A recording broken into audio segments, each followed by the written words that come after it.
السلام علیکم ورحمۃ اللہ وبرکاتہ۔ رب اشرح لی صدری ویسر لی امری واحلل عقدۃ من لسانی یفقہوا قولی رب زدنی علما آمین۔ اللہم صلی علی محمد وعلی آل محمد کما صلیت علی ابراہیم وعلی آل ابراہیم انک حمید مجید۔ اللہم بارک علی محمد وعلی آل محمد کما بارکت علی ابراہیم وعلی آل ابراہیم انک حمید مجید۔ اللہ تعالیٰ نے آپ صلی اللہ علیہ وآلہ وسلم کو رسول بنا کر بھیجا، قرآن بھیجا اور پوری تمام کر دی کہ یہی میرا سیدھا راستہ ہے۔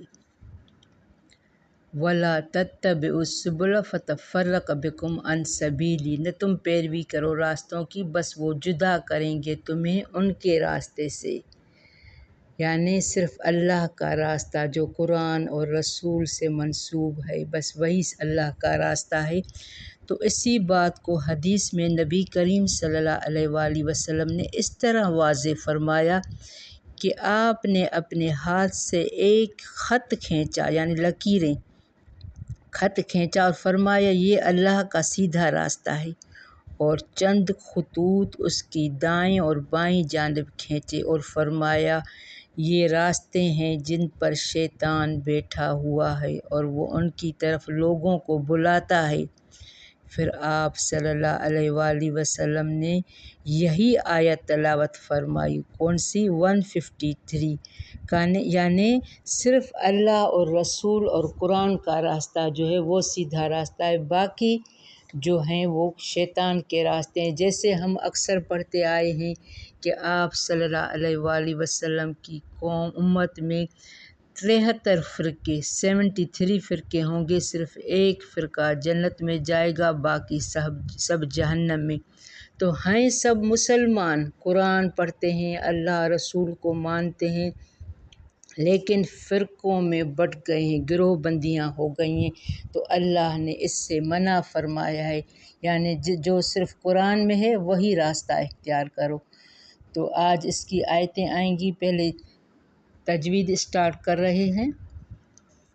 اعوذ باللہ من الشیطان الرجیم، بسم اللہ الرحمن الرحیم۔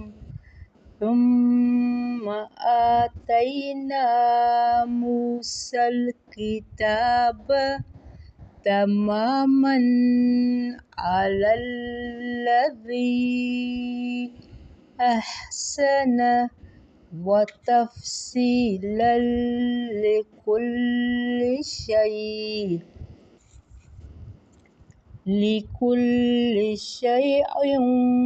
وہدی ورحمۃ لعلہم بلقاء ربہم یؤمنون۔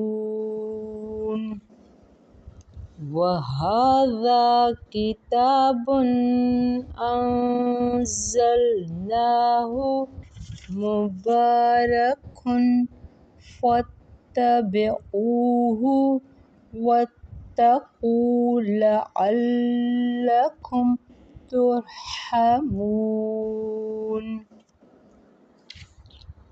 ان تقولوا انما انزل الکتاب علی طائفتین من قبلنا وإن كنا عن دراستهم لغافلین۔ أو تقولوا لو أنا أنزل علينا الكتاب لكنا أهدى منهم فقد جاءكم بينة من ربكم وهدى ورحمة فمن أظلم ممن كذب بآيات الله وصدف عنها سنجزي الذين يصدفون عن آياتنا سوء العذاب بما كانوا يصدفون۔ ہم یہاں 157 پہ اسٹاپ کر رہے ہیں۔ ہم نے اسٹارٹ کیا تھا آیت نمبر 154 سے۔ اللہ تعالیٰ نے قرآن کو بھیج کر اس کے بعد اس سے پہلے اللہ تعالیٰ نے موسیٰ علیہ السلام پر تورات نازل فرمائی۔ جہاں بھی قرآن کا ذکر آتا ہے تو وہاں تورات کا بھی ذکر آتا ہے۔ تورات میں بھی مکمل ان کے دین کی تفصیل تھی، بالکل احکامات تھے۔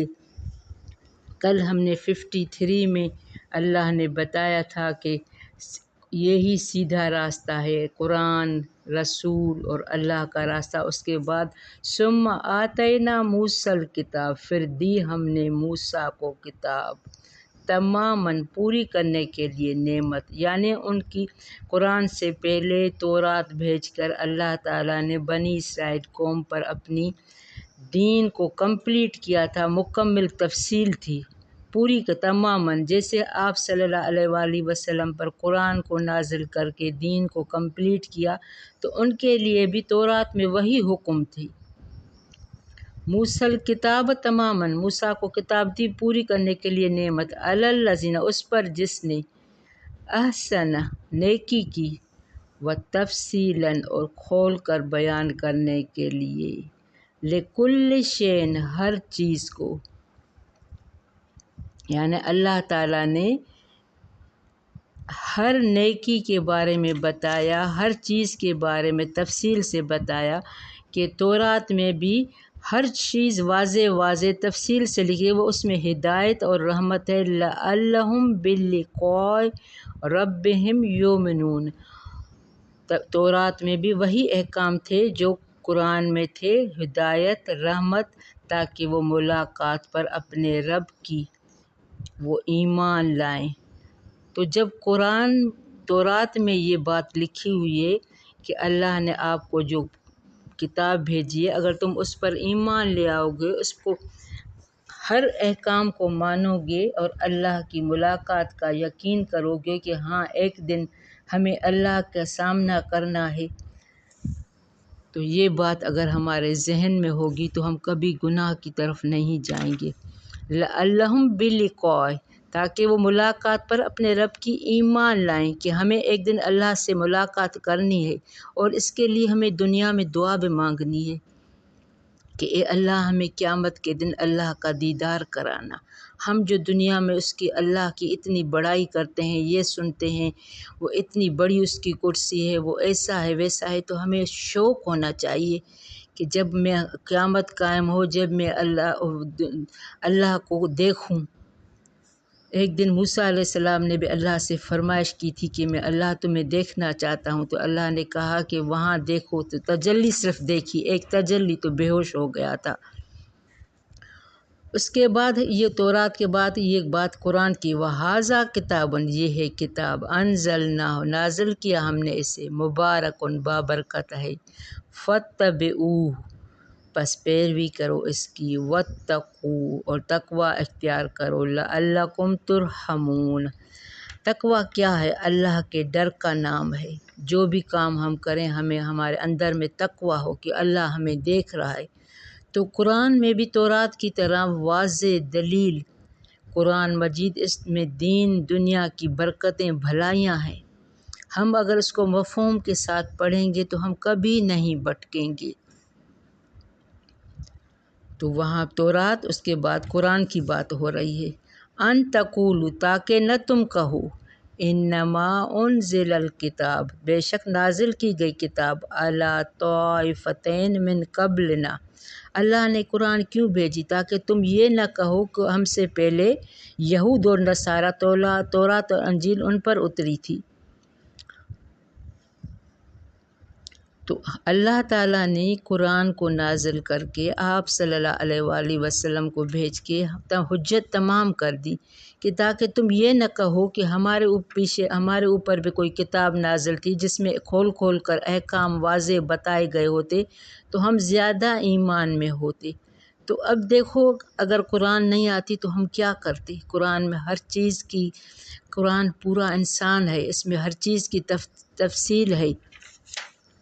تو اللہ یہاں یہ بات کہہ رہے ہیں کہ تاکہ ان تقولوا انما انزل الکتاب، تاکہ نہ تم کہو بے شک نازل کی گئی کتاب اوپر دو گروہوں کے یہود اور نصارہ پر، من قبل نہ ہم سے پہلے، وَإِن كُنَّا عَن دِرَاسَتِهِمْ، تھے ہم پڑھانے سے ان کی البتہ غافل۔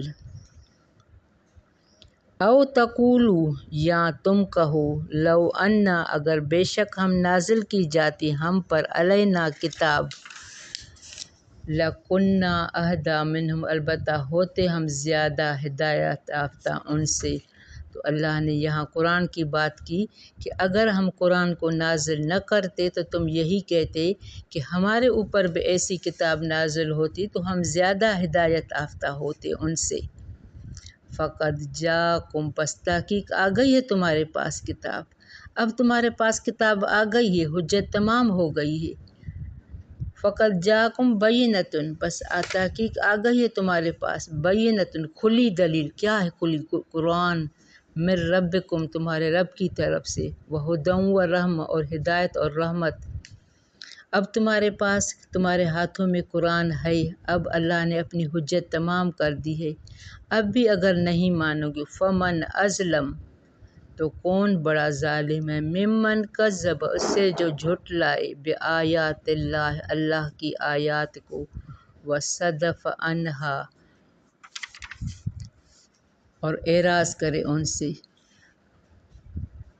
اب قرآن ہمارے ہاتھ میں ہے، اب اگر اس کی آیات کو ہم انکار کریں گے، نہیں پڑھیں گے، شروع سے لے کر جو ہمارے باپ دادا کرتے آئے ہیں ابھی تک ہم ان میں پھنسے ہوئے ہوں گے، تو اللہ نے ان کو ظالم کر، فمن اظلم، تو اس سے بڑا ظالم کون ہے جو جھٹلائے اللہ کی آیات کو، وصدف اعراضہم، اور وہ اعراض کرے ان سے۔ سنجزی الذین، ان قریب ہم بدلہ دیں گے، الذین، ان کو جو یصدفون، اعراض کرتے ہیں۔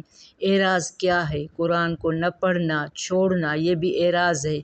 تو جو اعراض کرتے ہیں، ان آیات نہ، ہماری آیات سے، سوء العذاب، برے عذاب کا، بما کانوا یصدفون، بے وجہ اس کے جو تھے وہ اعراض کرتے۔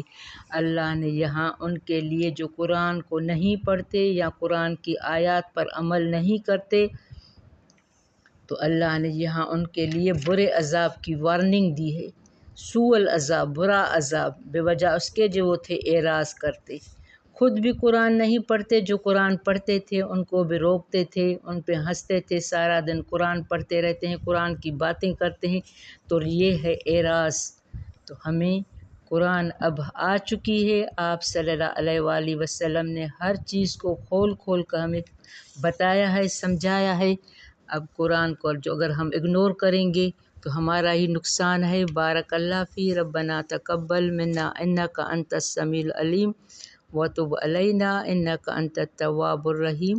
السلام علیکم ورحمۃ اللہ وبرکاتہ۔